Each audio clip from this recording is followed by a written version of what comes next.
Chapter 22. If a man steals an ox or a sheep and slaughters it or sells it, he must pay back 5 head of cattle for the ox and 4 sheep for the sheep.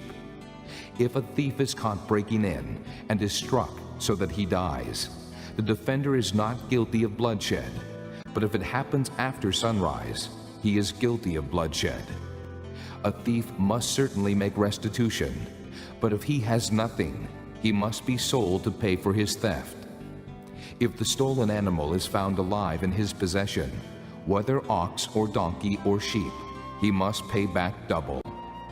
If a man grazes his livestock in a field or vineyard and lets them stray, and they graze in another man's field, he must make restitution from the best of his own field or vineyard.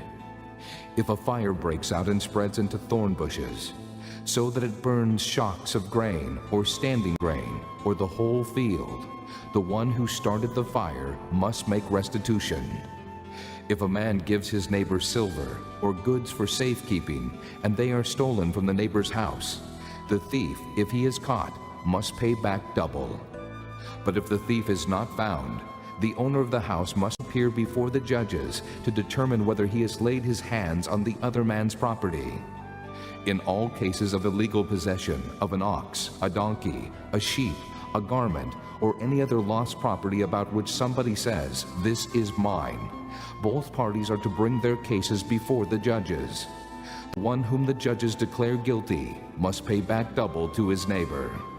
If a man gives a donkey, an ox, a sheep, or any other animal to his neighbor for safekeeping, and it dies, or is injured, or is taken away while no one is looking, the issue between them will be settled by the taking of an oath before the Lord that the neighbor did not lay hands on the other person's property.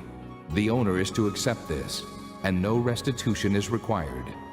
But if the animal was stolen from the neighbor, he must make restitution to the owner. If it was torn to pieces by a wild animal, he shall bring in the remains as evidence, and he will not be required to pay for the torn animal.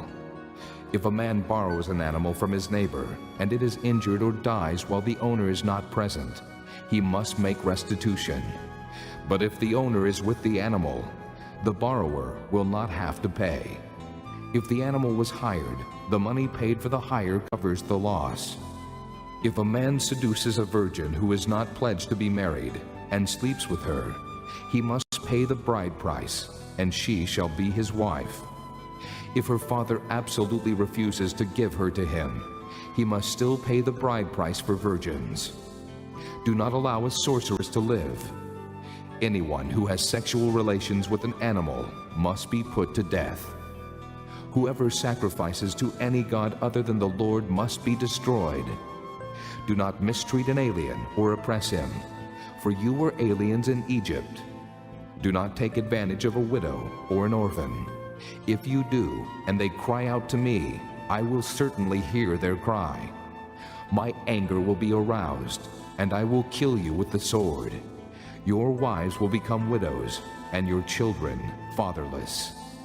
If you lend money to one of my people among you who is needy, do not be like a moneylender. Charge him no interest. If you take your neighbor's cloak as a pledge, return it to him by sunset, because his cloak is the only covering he has for his body. What else will he sleep in? When he cries out to me, I will hear, for I am compassionate. Do not blaspheme God or curse the ruler of your people. Do not hold back offerings from your granaries or your vats. You must give me the firstborn of your sons. Do the same with your cattle and your sheep. Let them stay with their mothers for 7 days, but give them to me on the 8th day. You are to be my holy people. So do not eat the meat of an animal torn by wild beasts. Throw it to the dogs.